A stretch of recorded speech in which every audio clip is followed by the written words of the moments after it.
Hello, everybody, and welcome to Metro TV. I'm your host, Andy Hoig, CEO and publisher of Metro Magazine. Today, I will be talking to Tracy and Tim Harrison, also a couple ladies from the Exarban Foundation, and Lynette Farhart from Project Houseworks. So don't go away. We'll be right back.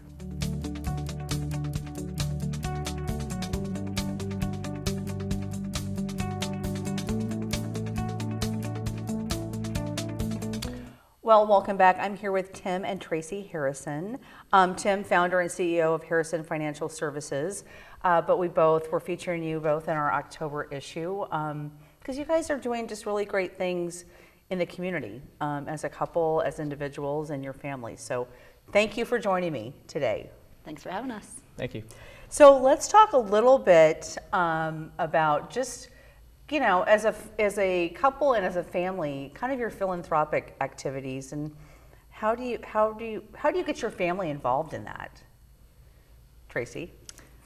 Well, we've always tried to teach our kids, and they've been involved in a lot of things that we've been involved in, you know, kind of starting out Salvation Army, ringing bells, easy things, collecting food, what else? There's lots of things. Wrapping gifts, you know, kind of the small things, but, you know, just starting to teach them, you know, how great it is to be able to serve others and give to others.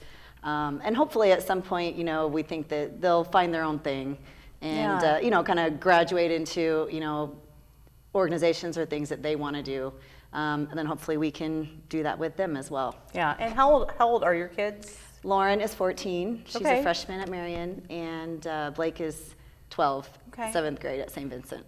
And I feel like nowadays, just getting your kids involved in, especially what you're passionate about, and then like you said, let them kind of find their own passion as they go through life. But it's just really important. Yeah, they start to kind of get in the fun of it, and they realize that there's a lot of things we can do. And we started, like she said, bell ringing, for example, and just getting them involved in that and seeing that everybody gives money to the bucket, and then understanding and talking on the way home and to the place where we're ringing bells about what we're doing and why we're doing it, and just having those conversations, I think, is the key, whatever it is that you're doing. So. I think that's just so important. Why are some of the causes? Talk about some of the causes that are really kind of near and dear to your heart. Mm-hmm. Yeah, I think when we look over the years, one of the main themes is in education and or giving people a hand up and not a handout, if you will. Yeah. So education is an example. Tracy and I both went to UNO, University of Nebraska here in Omaha, and we both had scholarships somehow through school, and they were really helpful at the time. And you know, we wouldn't have been able to do what we've done today without that help. And so in turn, we started a scholarship a number of years ago. And so that was one of the things that we just knew there's lots of other people like us out there that need assistance, and that with that little bit of help can go a long way. And then in turn, the great thing is we've been able to see some of those students and recipients do a lot of great things in the community as well.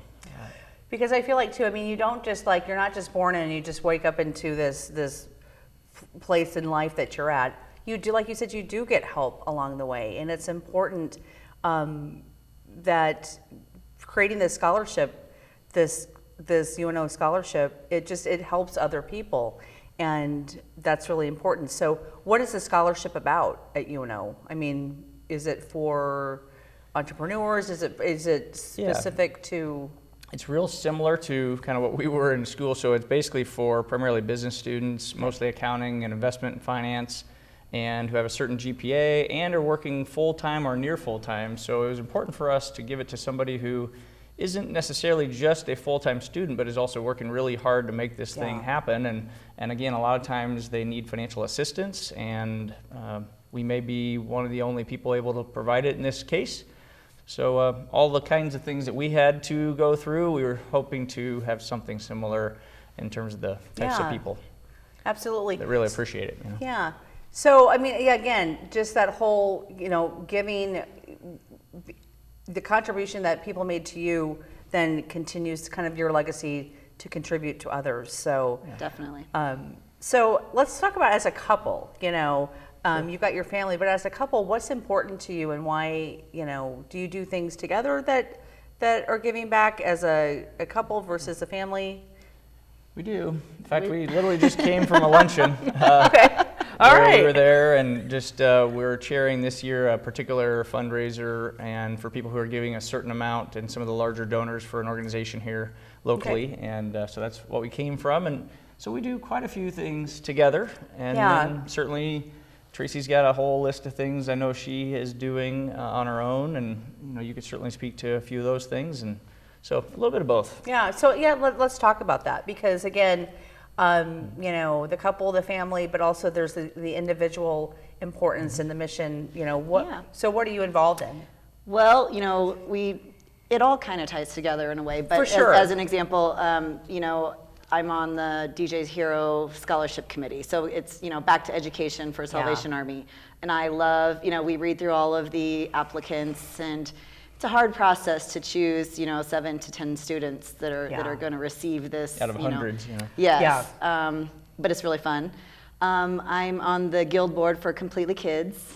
So wonderful organization. In my, second term for that as well.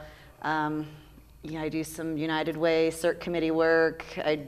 School, church. The UNO alumni. UNO. I just finished, being on the UNO alumni board and did that for 6 years, which is kind of neat to see how they're really trying to continue to get, students that are graduating back involved into UNO. Yeah. And that's kind of the goal of, what that board does. And so it's fun to see them draw those students back and keep them engaged at UNO. Well, and I think too, there's that balance between everything that you do and you do as an individual, as you do as a couple, as you do as a family, and just I guess I'm just inspired when I talk to you and read your stories that you're able to just kind of to balance everything out, and everything has its place, and everything it makes sense. And again, I think the important thing is your kids, is you're bringing your kids up having that question about how can I contribute, what can I do, and showing them by example what they can do. Yeah, and they really want to. The kid things. They really want. They're excited about helping other kids. I think they recognize that. There are kids that maybe don't have as much as we do, and we can even the little ways. Help out with that. So. And I'll give some credit also just looking at our folks. I know like looking at my own mom and dad, I grew up seeing them do a lot of different things in the community, and that was certainly instrumental in getting involved early on in like the Miller JCs, but then also in the community. There's just so many great stewards and people who are involved here in Omaha, and it's unique. It's something like I don't know, and I have lived. We've seen a lot of different communities. It's unique how much people are involved here and vested in Omaha. I would agree with that. Whether it's through, people are just involved, and there's a giving, a making a difference, a philanthropic kind of energy that we have in our community that Definitely. I don't think that you see everywhere. I agree. So, I agree. Well, I want to thank you both. Anything else you want to add to this? I just really appreciate us getting to know you and sharing your story in the October issue, and also, you inspire others to do great things, and it inspires, which I just appreciate that so much. No, I appreciate it. I guess the only thing I would add is that just people sometimes wonder how to get involved or where to get involved, and if somebody doesn't specifically ask you to do this or that, I think you start somewhere, and so pick one thing. And the thing we've encouraged our kids to do is just try to find one thing you really care about. We do it with our employees and team members as well in our companies. We've said, find one thing you can find a passion for and that you really want to impact and make a mark on it, and go take whatever time you need to do that. But one condition, make a mark, do something that's going to be meaningful. So and just start someplace. And again, Tim, thank you. Your company does so many great things in the community, especially around childhood cancer and leukemia. And I know you're involved in that. But thank you both, and just for bringing your kids up and showing them, hey, giving back is it's not the thing to do. It's just a part. It's a part of what you do. So. Absolutely. Yeah, thanks for having us. Yeah, you're welcome. Thank you. And we will be right back.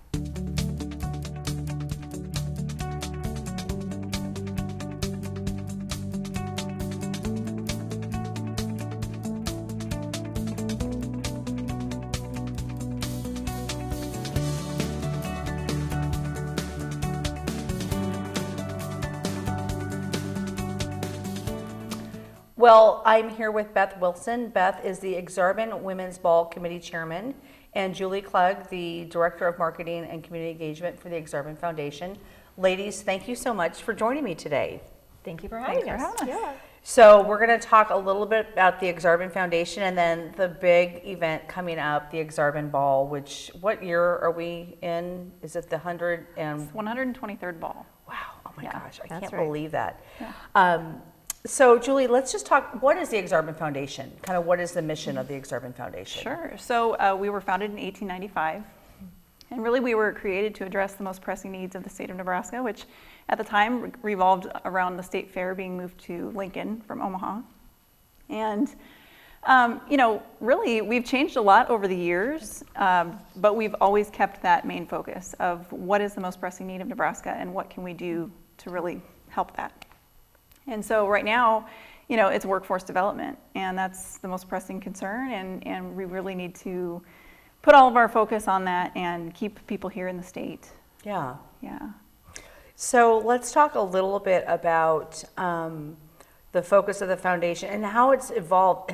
It's evolved over the years. I mean, 123 years. I mean, It has that's to evolve. a Changes, long timeline. Yeah. Compared to, 123 years ago. Right. To now. So, And actually, the foundation's been in existence for 124 years. Right. Okay. This will be 1895. the 123rd third ball. of the ball. Okay, That's well, right. thank you for that. Yeah.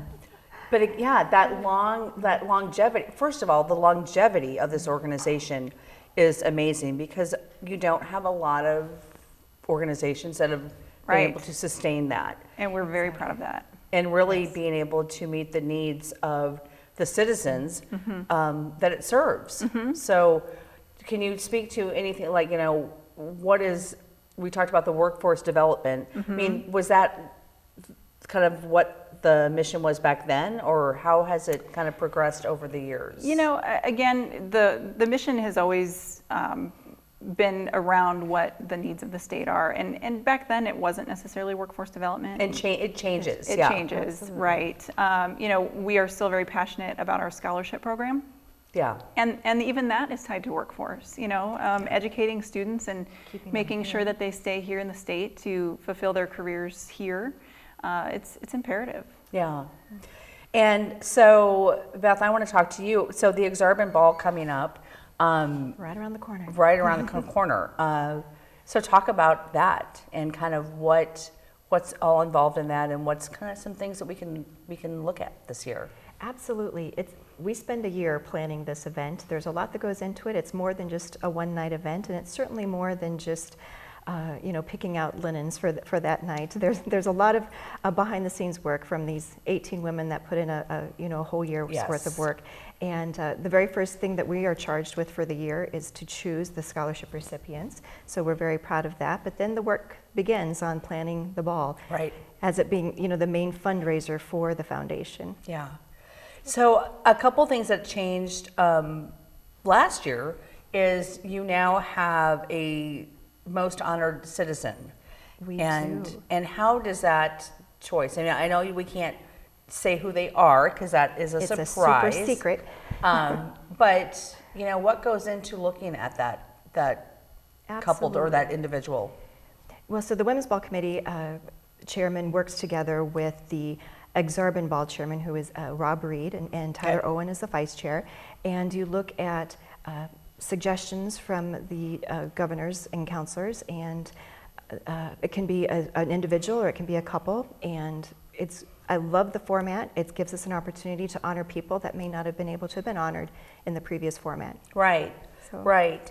And let's talk a little bit also about the Court of Honor, because that is, are there 5 individuals or 5? Actually, it kind of varies from year to Okay, year. okay. For instance, last year there were 2 Court of Honor recipients. This year we have 4 Okay. Court of Honor recipients.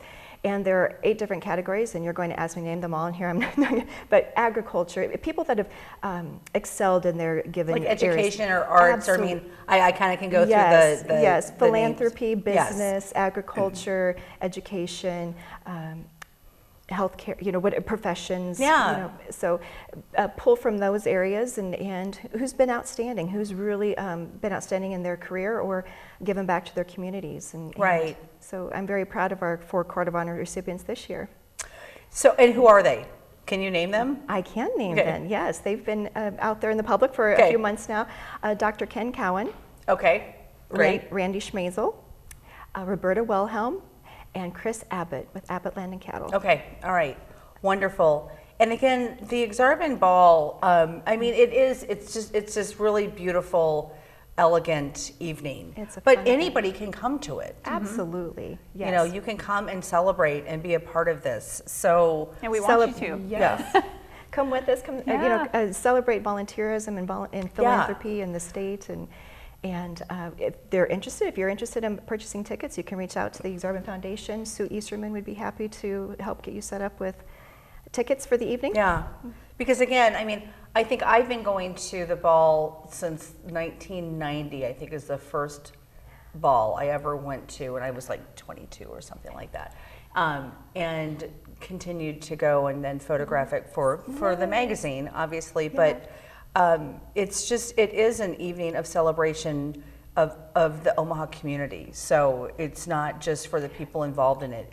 Anybody can come. Well, and even just statewide, even not just Yeah. the Omaha community, it's statewide. We're actually Yes. We're actually honoring almost 150 families from across the state. Wow.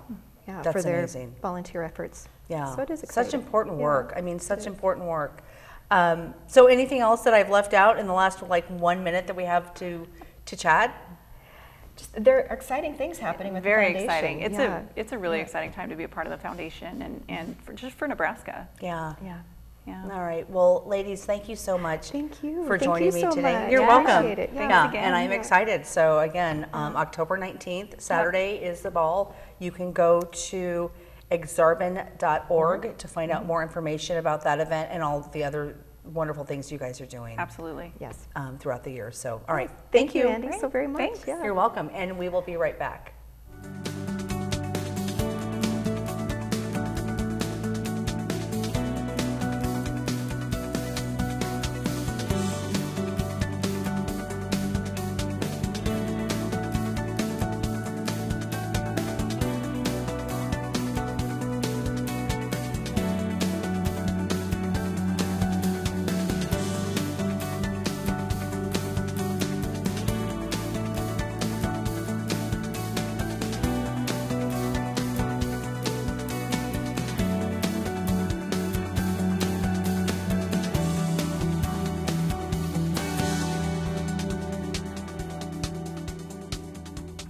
Well, I am here with Lynette Farhart. She is the Executive Director of Project Houseworks. Lynette, thank you so much for joining me. Thanks for having me.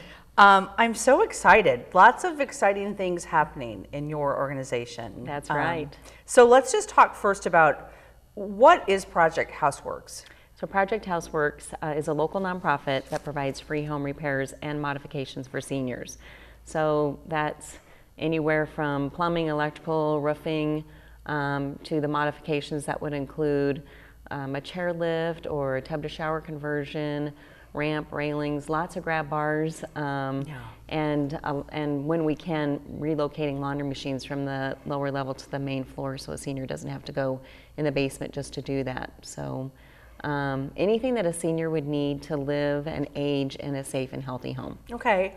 And how do people find you? I mean, Yeah, we have a small staff, and we serve a lot of seniors every year, and we really don't do a lot of outreach, but we really don't need to. There's a lot of agencies in Omaha that know about our services, so if someone calls United Way 211, they'll refer them to us. The planning department refers a lot of people to us, so the agencies that know about the elderly homeowners that are trying to stay in their homes, they have the senior call us, and we start on the process.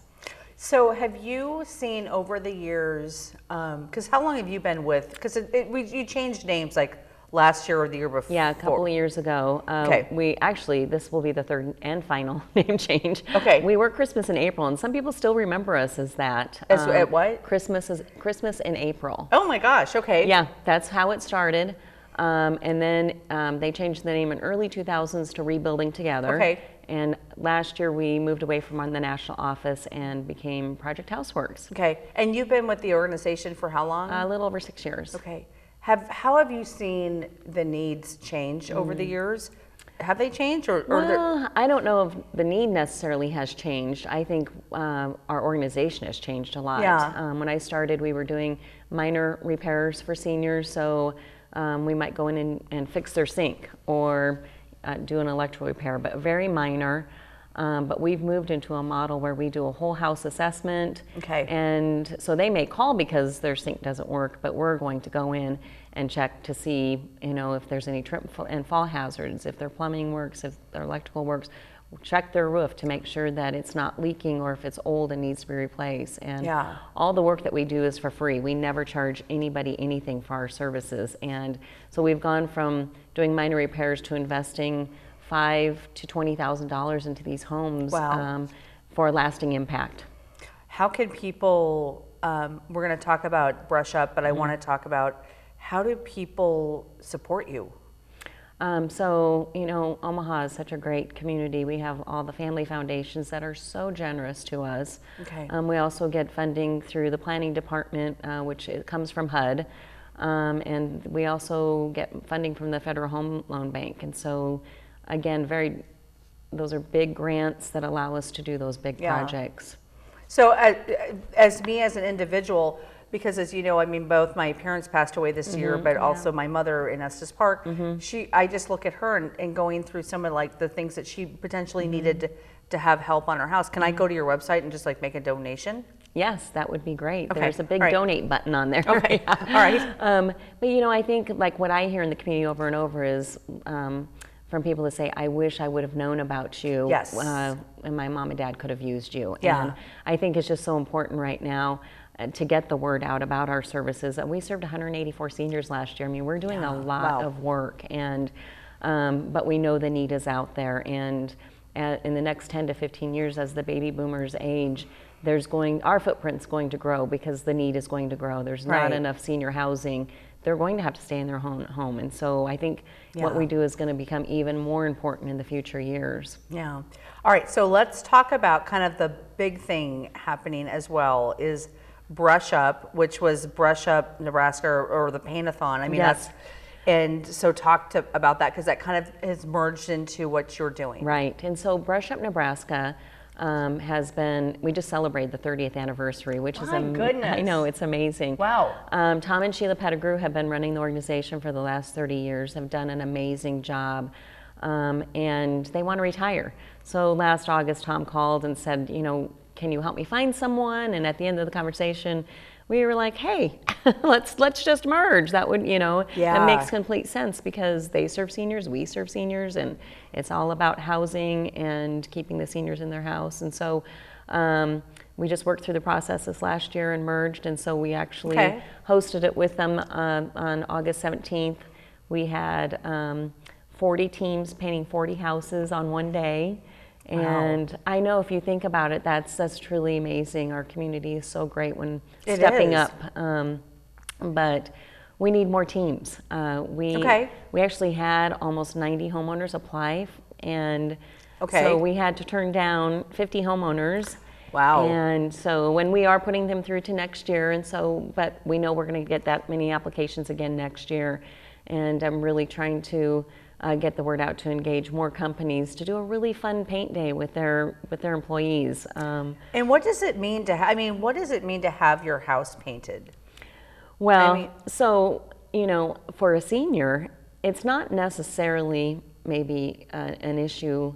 I mean, of course, you want to keep your house, preserve your house. Absolutely. And the paint preserves the house. Yeah. So that's the good thing. But, at the end of the day, it's really about the pride of your home. Yes. And feeling good about living there and not wanting to be the house on the block that needs work and needs to be painted. Yeah.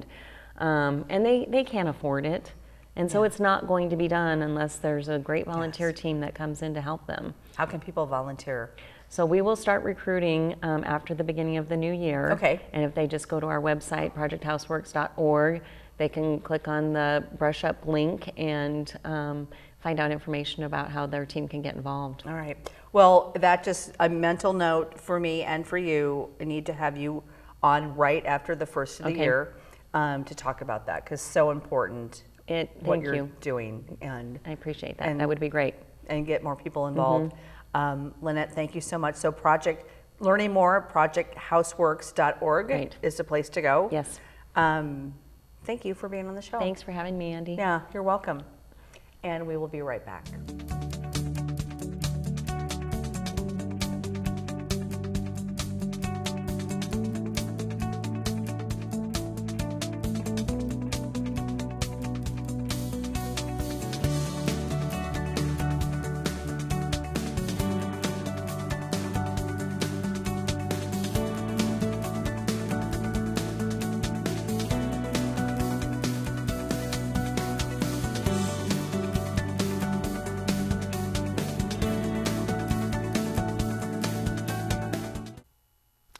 Thank you so much for joining us today.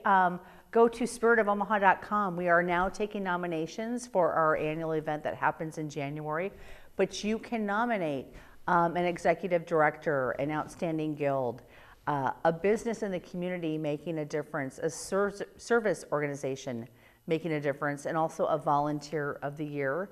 And voting for your favorite charity event will begin on November 15th. We will be taking nominations through the end of October. So I look forward to seeing you all back here next week.